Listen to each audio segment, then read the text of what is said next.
House Panel Head na nag-iimbestiga ng ilan hong mga masalimot na usapin dyan sa Kamara ay sinasabing panahon na para gumawa ng master plan para tugunan itong mga pagbaha sa Metro Manila. Si Representative Joel Chua inalmahan naman ang mga banat ng Manila Mayor na si Isko Moreno laban sa kanya at sinasabing tapos na ang eleksyon at dapat mag-move on na.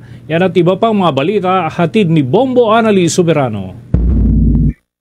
Panahon na para magkaroon ng master plan para tugunan ang mga nararanasang pagbaha dito sa Kalakhang, Maynila. Tugon ito ni Manila Representative Joel Chua nang tanungin kaugnay ng nararanasang malawakang pagbaha sa Maynila ngayong araw dahil sa malakas na buhos ng ulan. Sa isang panayam, binigyang diin ni Chua na mas magandang simulan na ang pag-aaral at kung mayroon ng magandang master plan, dapat ipatupad na ito nang sa gayon masolusyonan na ang problema sa pagbaha. Ipinunto din ng kongresista na hindi lahat pwede isisi sa flood control project ang nararanasang pagbaha dito sa Metro Manila. Anya, batay sa isang pag-aaral, 70% ay mga basura ang nagiging sanhi ng malawakang pagbaha at ang paninirahan ng mga kababayan din natin sa danger zone. Sa panig ng Maynila, aminado si Representative Chua na medyo makaluma na nga ang mga drainage system ng lungsod. Ayon pa sa mambabatas, hindi lahat ng inilalaang pondo ng gobyerno ay dapat nakatutok sa flood control, kundi dapat magkaroon din anya ng iba pang solusyon.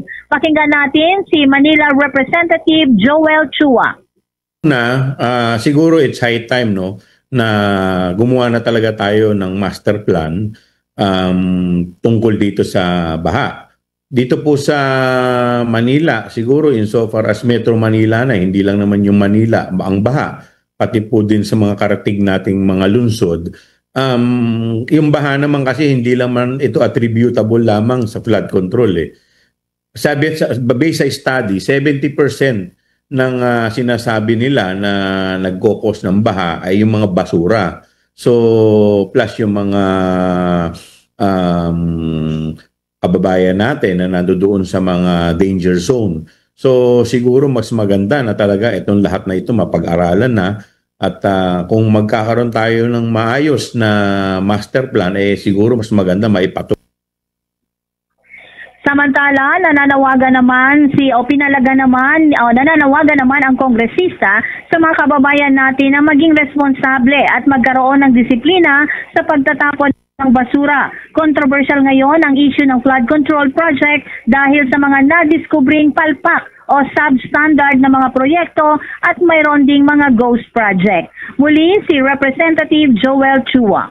Salitaan ng ating mahal na Pangulo, ang sinasabi rin niya na pwede rin natin maging isa pang cause dito ay yung tinatawag nating climate change. Yung volume ng ulan na bumubulusok ay kakaiba na rin. Medyo mas matindi na.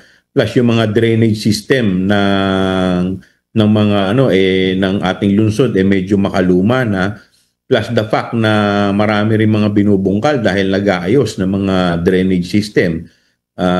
Siguro dapat magkaisa tayo, tulungan po ninyo kami dahil hindi naman po namin ito makakaya. So in your own little way, halimbawa yung mga basura, siguro mas maayos na ito bago nating itambak dyan, magtapon tayo sa mga iski-iskinita, mga kalye natin. Siguro mas maganda, antayin na lang muna natin yung basura na dumaan bago natin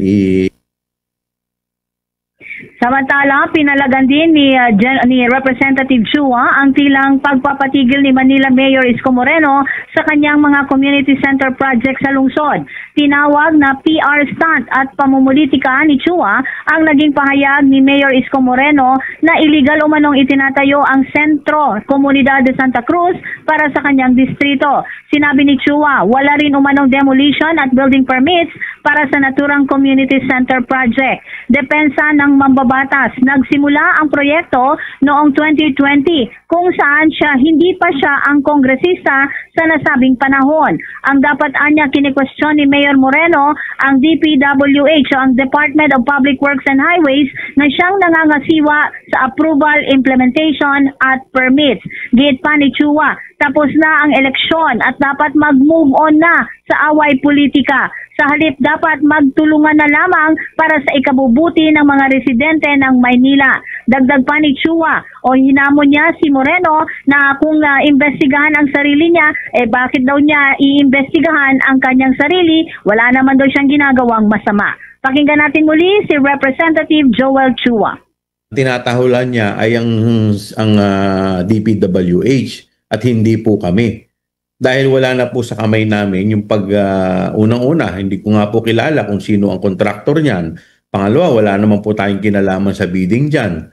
So dapat po, kung meron man po siyang kinakausap o kung kanino sila nakikipag-coordinate, dapat po yan sa DPWH. Ang nakikita ko po dito, PR stunt. Diba? Tapos na po ang eleksyon. Dapat mag-move on na po tayo. Ito po, hindi po tungkol kay Isko Moreno o kay Joel Chua. Dapat po, ito po ay para sa mga kadistrito ko na makikinabang po dito sa proyektong to. At ito po ay isang makabuluhang proyekto. Dahil hindi naman po ito ghost project. Ito po ay totoong proyekto. Pahayag ni Manila Representative Joel Chua.